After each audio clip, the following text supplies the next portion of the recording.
The National Assembly's decision to stand firm in its decision to reject Senator Natasha Akpoti-Uduaghan's plan to return to her legislative duties, stating that her 6-month suspension will stay in place until a Court of Appeal ruling. Well, according to Senate spokesman Yemi Adaramodu, this uncompromising position is based on the Senate's Standing Order 40, Clause 1, which asserts that matters in court should not be entertained. Adaramodu stressed that this is a constitutional rule that upholds institutional integrity, even if the public misinterprets it as a parliament being a banana republic.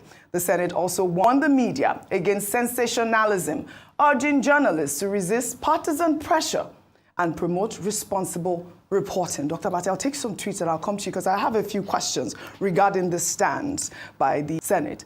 Now, Sola wrote, this is beyond belief. You cannot use the pendency of the judicial process to extend the punishment you have imposed.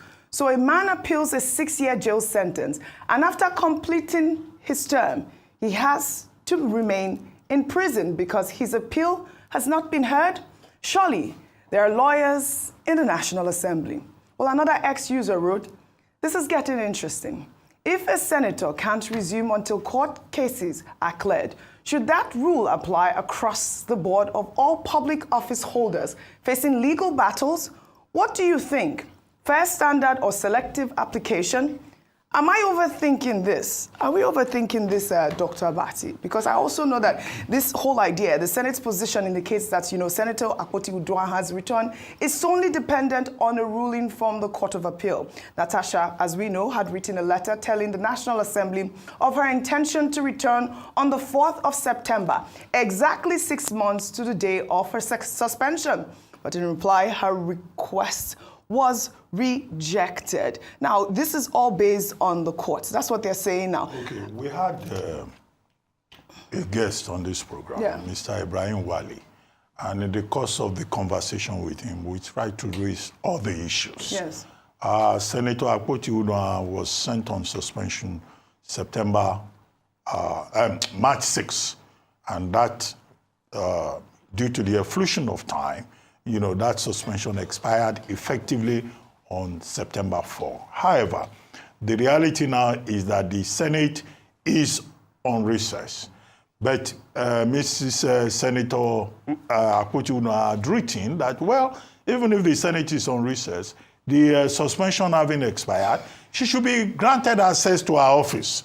Because after all, when the Senate returns, she should have access to her office. There are projects, there are bills she's working on. She can, if she so likes, have access. It was on the basis of that the clerk of the National Assembly then said, oh, there are matters that are still pending in court. Well, I don't think that the clerk of the National Assembly has the authority to determine who comes back to the National Assembly or not. And that is why the leadership of the National Assembly should quickly look into this matter and take a decision. However, if they are going to go by what the clerk of the National Assembly has said, that there are cases at the level of appeal in court, and that those cases to go over them will amount to contempt of court, that it will be subjudicial, because you will need the courts to take a decision one way or the other. Now, if you look at that, it looks like the case can go on forever. And that was why I referred to the point made by Justice Binta Nyako when she was looking at this same matter. When she said that, look, if you suspend somebody for over 180 days, which is the total number of time that, a Senate sits in a year, they're high about the people that she's representing. The people that will have been short-served, that will have been short-changed, that will have been denied the right to representation will be, our constituents. And I think that that is an important point. And on the basis of that, Justice Nyako advised that, look, the Senate also has the responsibility to look at its own rules and see that in trying to accuse any of your members for gross misconduct, that was the allegation, gross misconduct, that's what they said. You don't then deny the people who have their representatives in power. I think the leadership of the Senate should look at all of this and see how we can move beyond this particular matter, because it's embarrassing. It is quite not embarrassing. just to ordinary people, but also within the committee of parliamentarians. Yeah. There's something they call the International Parliamentary Union, IPU. Yeah. That's the abbreviation. And I hope that they will find a way of resolving this matter so that we can all move forward. Yeah, I'm not sure you answered the question I asked. Okay, what your opinion was about whether after serving her 6 months suspension, whether you feel it's right to just extend with the court. Did you answer me? No. Nobody has said they are extending. No, it appears what so the clerk said is that there are matters in court. Yeah. But I also said that... No, it's because she can't resume. That's what I'm asking. The clerk is not the final authority. Yeah. And two, I said the Senate at the moment is on recess. They are not coming back until September 23. 23. Now, they have the window to look at this matter. Maybe when they come back on September 23, it's a matter they can discharge, because we don't need this distraction. All right, well actually. Said. All right. The Senate is now claiming that the case is in court, so Natasha should not return because the case is in court, right? The clerk. The clerk of the Senate is speaking for the Senate. Speaking for the Senate. Dr. Abati. I don't know whether it was authorized. Dr. No, but Dr. Abati was authorized. Adara Madu, like I just read, reiterated that point. It was authorized because it was in reaction to Natasha. But we have a spokesperson who actually said Let me give you as well. empirical facts that the Senate is hypocritical, and this is an attempt just to stifle the voice of Senator Natasha Akpoti. On the 4th of March, Justice Obiora Egwato restrained the Senate for suspending Natasha Akpoti, but it was vacated on the 20th of March. Did the Senate comply with that judgment then? They didn't. You know what they remember? They now started positing them. The Senate started saying that the court cannot come and intervene to the Senate matter.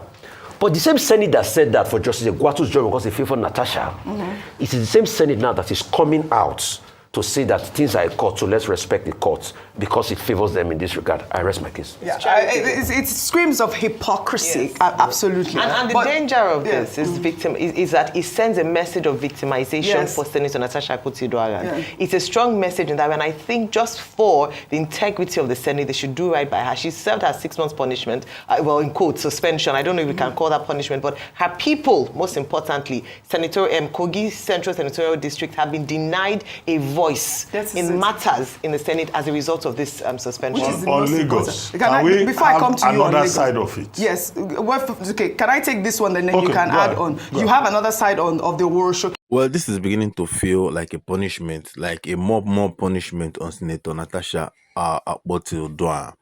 Yes, if you look at it, somebody who has finished his J terms, you will not now say because the senator in recess, he should not now have access to his office. This woman has not really committed any crime. From what they said, it was a gross misconduct. A gross misconduct. Well, she has served the punishment that has been meant to her.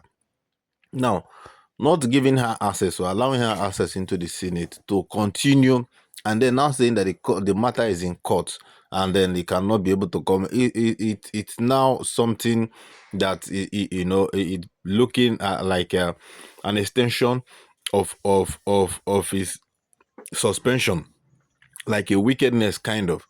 So I think the Senate should look into this before this matter will turn to a different thing. Now, this woman is representing, a senatorial district, is some persons, and since the suspensions, we know that his job, has been suspended also. His job, what he has been, she was elected for to do. Everything has been on the hold. Everything has been on the pause. And now for how long? Now it looks to me like they are indirectly trying to extend, his and if you look at the way the matter is going, with this government and with APC and with what we are seeing, it now looks as if they can extend this matter, adjourn this case, and do whatever they can do until she will get tired. Not just until she will get tired, until her time in office will elapse. So I don't think this is a very, very nice thing to start doing. I don't think it's a very nice thing to start. So I think there are lawyers in the Senate. People should actually look into this. And I'm also using this opportunity to call her female counterpart, not to abandon Oduan like this. They should talk about, they should look into this, because this woman has served her time and they insisted that she wasn't going to come back until the 6-month time punishment is exhausted, and now it's exhausted. I think they should allow her